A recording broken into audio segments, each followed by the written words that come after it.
Hi guys, Hi. it's me, and it's And it's me. we're the me artists. Wow. Um, yeah.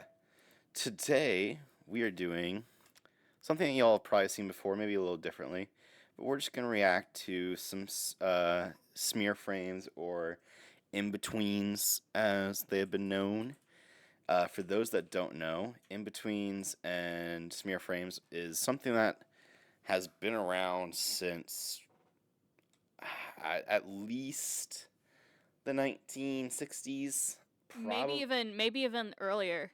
yeah, probably earlier, but Cuz you've seen, sorry, can I no. interject? You Cuz go you've ahead. probably seen some of those Looney Tunes memes where they were actually taken from like smear frames or in-betweens.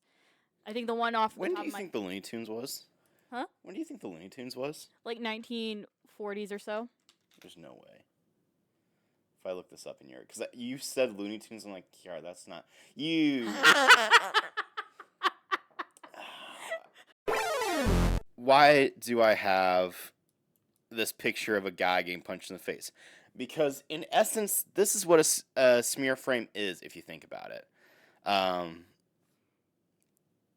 it's something that is taking place between, in animation terms, two keyframe drawings, or in between breakdown drawings. And in betweens don't have to be crazy, but smears are where we get these really wacky things. And it illustrates two things primarily. One is a thing moving from point A to point B very fast, and two, an intensity. Because again, look at this dude's face. Mhm. It Yep. is Yep. beautiful.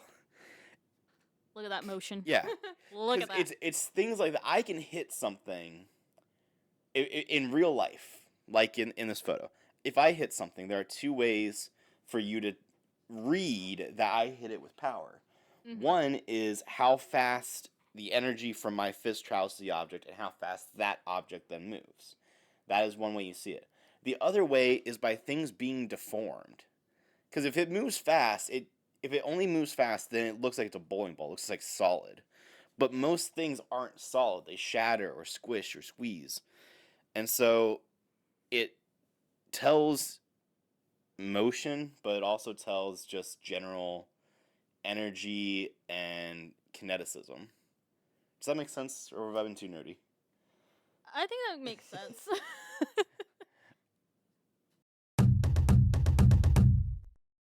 We have a couple of different little things organized here. We have the classics and modern animation. The classics are where you're gonna get modern animation.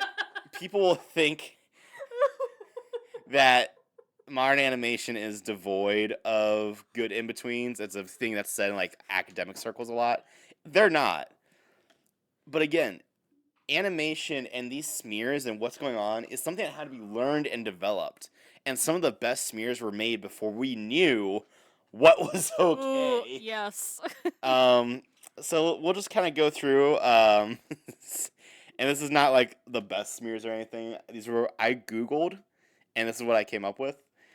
Ace has already kind of gotten on me like you didn't get Naruto smear frames. You didn't even get the Scooby Doo smear frames. Now I'm sad. So yeah, if y'all want to see more of this, Ace wants to look at more of these.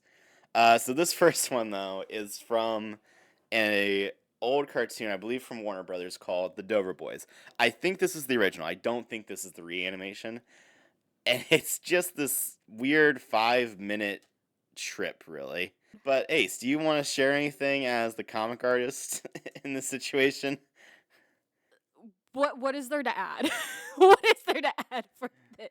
So maybe you know what I should have Oh. done. I should have had like their normal drawings next side by side, um, just so you can. I mean, obviously they're off model. So a couple of things that are really fun about this is one, this poor guy's head is turned into a beak, which is great. And one of my favorite things, I think facial smear frames that have a face are the best Ooh, yep. because a hand can look wonky, but a face is where it gets so weird because our brains are so trained to see a face that when you see one turn into this, it's so. One of my favorite things is always seeing eyes like two eyes merge into one. Yes. It's fantastic. Another thing that I really like about this one is that you can tell that not everything is smeared equally, which is a really weird thing to point out. So I love his leg here. One is like kind of still on model, although it has like two toes, Oh yeah. like two shoes down there, but it's so small compared to this one here, which is just this giant bean smearing around, and even the hands, like all the hands here are crazy, but this, like, you can see the difference between the two of them, I think, Yeah. because again, the point of this smear is just them moving in space quickly. So this is like a one frame. That's one of the things to remember. Where, like, why do I not see these? They're on for 1 or 2 frames, and it's playing 24 to 30 to 60 frames per second. There's no way your brain's gonna pick up on this, and it's great. There's styles of smear frames that, again, you can see in the classics more. This one is where it really was just morphing. Every character is drawn as if they're made out of clay.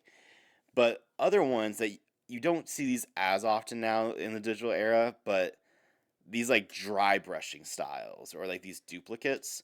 So most of him, is relatively on model. You can pick out, you know, 1 or 2 main keyframes, and that's the great thing, is that they really did just like duplicate their keyframe drawing. Although again, you can tell this was drawn in paint on cells, so they couldn't just duplicate. They had to redraw him. You look at it, and it's just two relatively on model. Like, you can see the silhouette of Homer here, just like drawn twice in these fun dry brush strokes going on.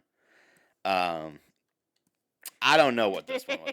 This is, I feel like, one of those, a lot of, if you watch Simpsons, a classic. Although, if I may critique Masters real quick, and this was okay because, again, this is an in between, so everything was probably moving.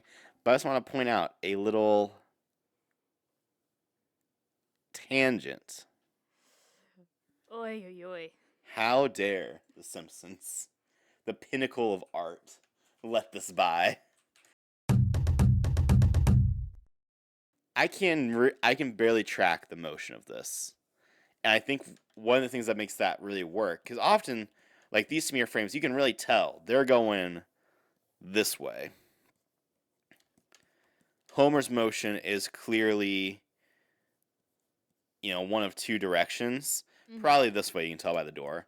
This is really hard. He could be going down, he could be going up, it might be a side. But I think what that helps sell, and this is a lesson that can be learned, is that when you're first animating, like when you do anything for the first time, you're often trying to draw, again, clarity, like what I was saying. If you have point A and point B, you're going to have a relatively simple arc that goes in one clear direction. So you're going to draw point A, point B, and then C as your breakdown or something. And you're going to make it very clear how that's happening. But just like we go from the straight line to the arc, because nothing in life moves in a straight line, or very few things in life move in a straight line, we have the fact that things often don't move in one simple arc. Here's another one. Here's a relatively simple smear frame. And when you look at this compared to some of the other ones, you can really see how this would really just flow by the viewer. You have, again, a relatively on model Bart, and really simple. But then, there's a third eye. Yep. Same thing. The leg, nothing's too crazy with it, except for until you realize that there's a shoe over here. This one I think is actually from the remake of the Animaniacs, but Is it? I think so. The colors look, maybe not, but I just want to put that disclaimer out there before anyone gets mad at me. But again, the Animaniacs, old or new, really had great ones. And again, you can look at it and you can tell the character design of it. So one of the things with keeping in mind with smears is that these smears are still following a lot of the principles of animation. Not appeal, maybe not appeal, but silhouette and recognizability, because there's so much wackiness going on. But again, if you look at especially our three Simpsons ones, it's so easily recognizable as the Simpsons. Obviously, you can tell it's Bart, Homer, whoever. You can tell this is the Animaniacs really easily. And when you talk about smears, you talk a lot about how broken they are, how off model they are. Yeah. And so I think one of the things that you need to have a good smear frame is a strong foundation, because you can't make your smear frame good, really. Right. You can't worry about all of the little details. You can't worry about proportion. But if all of your other drawings and your character design is so strong, then even distorting it, it kind of survives. So if I just redline this really quickly,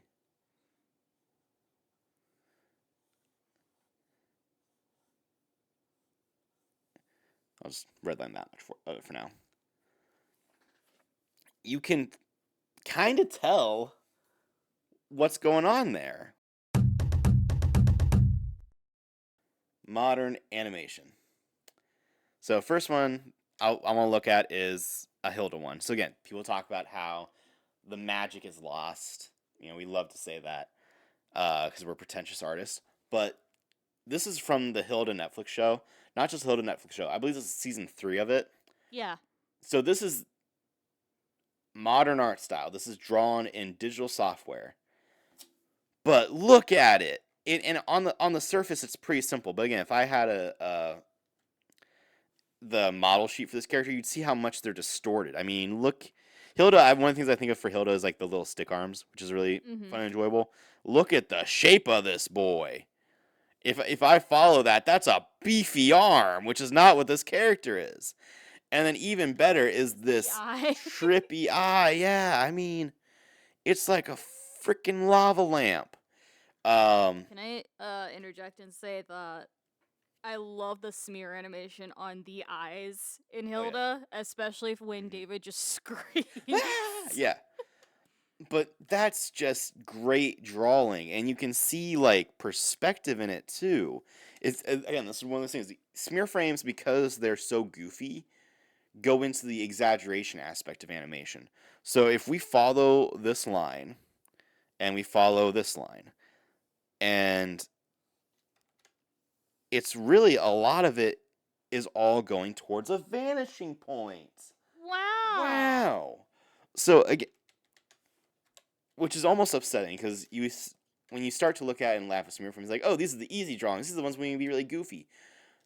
But again, look at everything that's going into them, and it's something else slightly.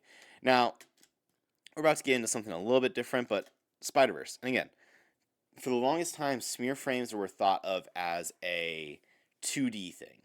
And a lot of Spider-Verse stuff is augmented with 2D illustration. So sometimes they'll have rigs that are made to like have elasticity on the skin. Sometimes it's just modeling or animating two versions of it, lowering it. There's so many tricks. And that's really one of the beautiful things about filmmaking that I think people forget does cross over from live action to animation is it's magic. You look at this. If a student animated this, they were just going to go, okay, we're going to do this, and then the leg's going to come up here, or it's going to start here, and then I'm going to draw it here, and then here, and they're just going to do that. But when you've done this for a while, you realize that you have to go a step above, and you need to find out totally new methods to do maybe the same thing, but do it better. And that's just amazing. Here we go talking about and this is also a big thing in Arcane. So this is barely a smear frame, I guess. I mean, no, it's definitely smeared. But one of the things you can do in 3D is you have a camera where you can do actual smears, and I imagine they use some of that here. But if you look at this, the first thing you notice probably isn't the actual like motion blur going on, but you're seeing the fun 2D doodle on top of it. And again, when you play it in sequence, it just adds this impact to it, which is really great.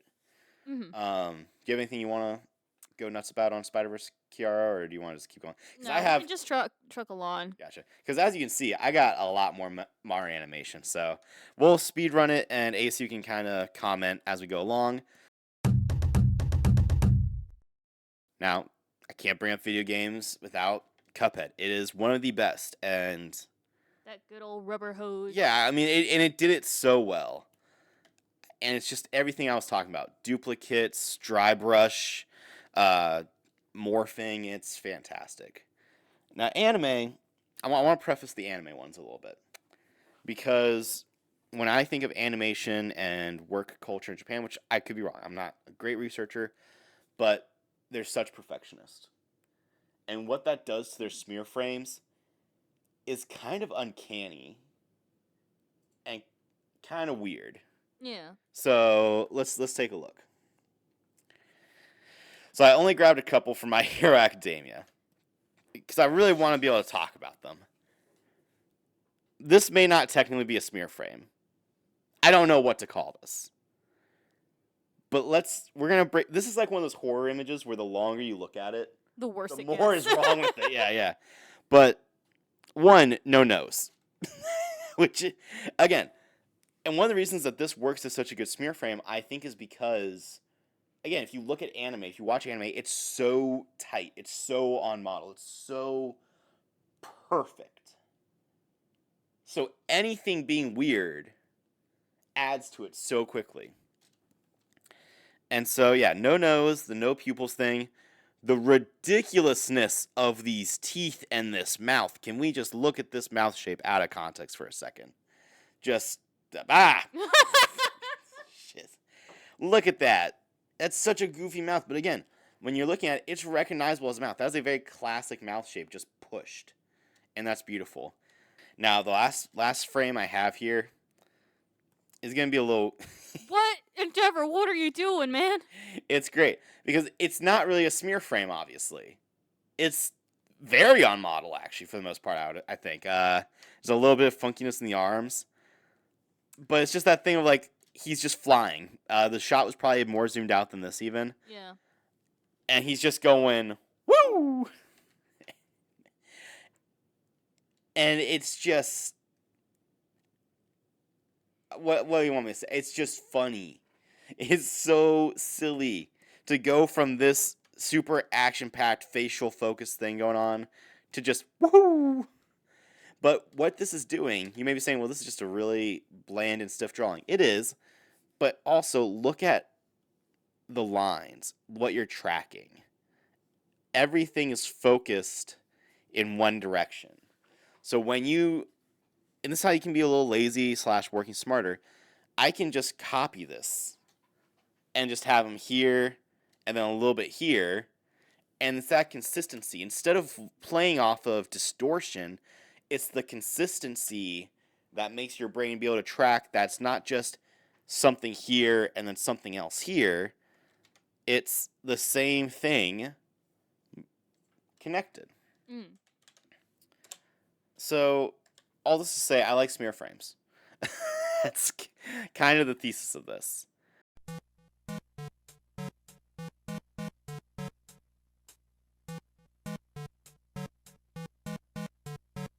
Comment your favorite smear frames. Comment your favorite techniques. And we didn't even talk about one of the things I wanted to mention was how this can be applied to comic art too. But if you want to hear that, I guess comment below because I have theories on how animation and comics work together. Ace, closing thoughts. We need to go over more smear frames because you missed a lot of important ones. Still have important ones. Okay, with that, y'all be good. Drink your candy, eat your cigarettes. What? And stay healthy. Bye. Bye.